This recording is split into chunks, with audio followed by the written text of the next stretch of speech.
Bonjour. Je vais vous demander en premier lieu de vous présenter et puis aussi de présenter le YOP Créa Lab dont vous faites partie. Ok, déjà merci de nous accueillir ici. Moi c'est Esso Cyril, je suis femme manager au sein du YOP Créalab. Donc déjà pour présenter le YOP Créalab, YOP pour Yopougon et Créalab comme un laboratoire de créativité.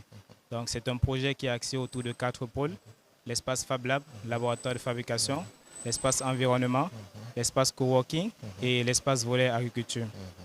Donc, D'accord, c'est un très peu ça. bien. Et depuis combien de temps vous êtes au Fab Créa, enfin au Créa Lab, au YOP Créa Lab et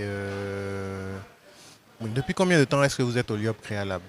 Alors, depuis combien de temps moi je suis au YOP Mhm, Créalab? Je dirais que je suis venu en tant que participant, en tant qu'expert. mhm, Ça fait depuis décembre 2020, mhm. mais le projet existe depuis 2018. D'accord, très bien. Et en termes de cible, en termes de public que le Créa Lab vise, quel est ce public-là? Est-ce qu'il y a une spécificité ou bien c'est ouvert à tout le monde? Alors, le projet il est ouvert à tout le monde. Maintenant, concernant la cible est assez variée. Comme je vous ai dit au départ, il y a 4 pôles. Le volet agriculture, par Mhm, exemple. mhm, On sait que la cible, ça peut être des personnes défavorisées, des personnes qui sont dans le volet agricole. mhm, mhm. La cible, ça peut être des étudiants, des personnes en décrochage scolaire avec notre volet Fab Lab. D'accord. La cible, elle est assez large parce que l'objectif du Fab Lab également, c'est créer, produire et partager. D'accord. Donc vous accueillez des gens de tous les niveaux scolaires, de tout âge, etc. Exactement. D'accord, très bien. Vous avez parlé de volet agriculture. Bon, quand on parle de numérique, agriculture, on ne voit pas ça forcément ensemble. Est-ce que vous pouvez nous donner par exemple un exemple de ce que le numérique apporte à Alors, l'agriculture, au pour vous secteur donner un agricole? exemple, je vais juste prendre une petite comparaison. Mhm, Imaginez vous êtes capable de produire l'équivalent d'un hectare mhm, sur une petite surface de 250 mètres carrés. mhm, Alors, comment? Vous avez tout ce qui est agriculture verticale. Vous ajoutez la technologie qui vous permet de prendre, par exemple, des capteurs des températures, les, les éléments, les éléments importants du sol et de reproduire cela numériquement. Et une fois cela, vous n'avez pas besoin d'un grand espace. Vous utilisez le volet vertical pour pouvoir produire l'équivalent d'un hectare. d'accord, Nous avons très fait bien. des exemples à petite échelle. Bien sûr, pour aller à grande échelle, il faut de l'espace. C'est vrai que l'espace est beaucoup plus réduit que dans le volet normal, mais on espère aller plus loin plus tard. D'accord, très bien. Et en termes d'appareils, d'outils de création numérique, etc., qu'est-ce que le YOP Créalab a comme équipement? Comment est-ce que cet équipement-là est utilisé par les différentes personnes qui viennent vous voir? Alors en termes d'équipement, bon, peut-être je vais aller rapidement. Il y a ce qu'on appelle une imprimante 3D. Mhm, C'est une machine qui vous permet de quitter le volet virtuel au volet physique. Donc vous concevez tout sur votre ordinateur et la machine reproduit exactement la même chose. Ça vous sort du volume. Et vous avez par exemple une brodeuse numérique. Vous imaginez un tailleur qui a l'habitude d'aller faire broder son fichier et qui se retrouve avec des erreurs à chaque fois. Mais avec cette machine, vous traitez sur l'ordinateur et la machine vous reproduit exactement la même chose sur votre vêtement. Et comme autre équipement, vous avez des fraiseuses numériques, des machines qui sont capables de graver par exemple sur du bois, sur du métal et d'autres types de matières. Donc vous avez des équipements de ce style.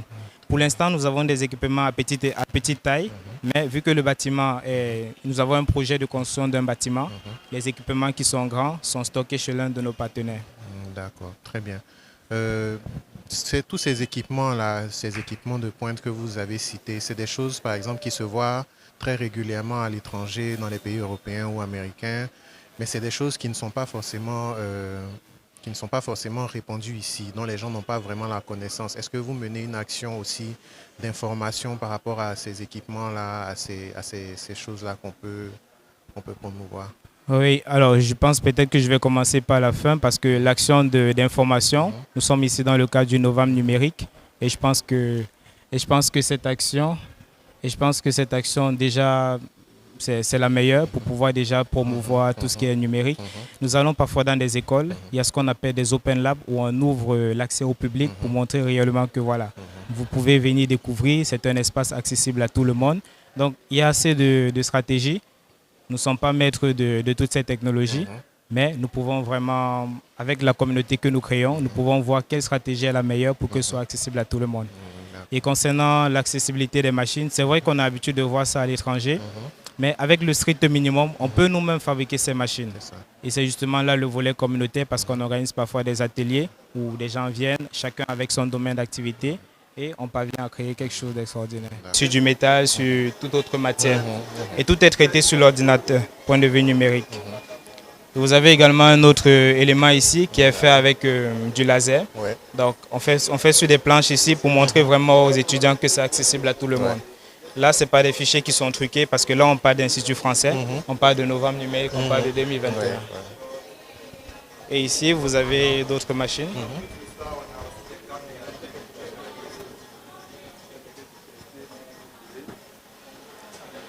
Donc, si vous remarquez un peu, c'est pas la peine de quitter. Si vous remarquez un peu, vous voyez, depuis, on a remarqué qu'ils sont calés ici parce que ce sont des machines qui poussent vraiment la curiosité. Oui. Ça, vous avez une imprimante 3D, comme je vous disais tout à l'heure. Vous modélisez le fichier et le filament de plastique que vous avez ici passe par une chambre chaude. Et cette chambre chaude permet de faire fondre le plastique. Très bien. Et avec les coordonnées X, Y, Z que vous avez depuis votre logiciel, la machine permet de reproduire exactement la même chose. Vous avez un exemple de fichier? D'accord. Il y a un exemple quelque part là-bas, on va vous montrer plus tard. D'accord, très bien. Ah, voici l'exemple. Ok. Donc, vous imaginez une machine que vous voulez concevoir et chacune des pièces de la machine est reproduite par cette imprimante Très 3D. bien. Vous avez ici une brodeuse numérique. Vous imaginez, vous voyez ici, la personne a brodé, on a quelque chose qui est brodé ici. Mais cette machine, vous traitez tout sur votre ordinateur ou bien vous traitez directement là-bas. Et la machine vous permet de reproduire exactement la même chose. Si vous voyez, il n'y a pas d'erreur. Ouais. Dès que vous avez traité, si vous voyez une erreur, c'est vous-même qui avez fait l'erreur. C'est ça.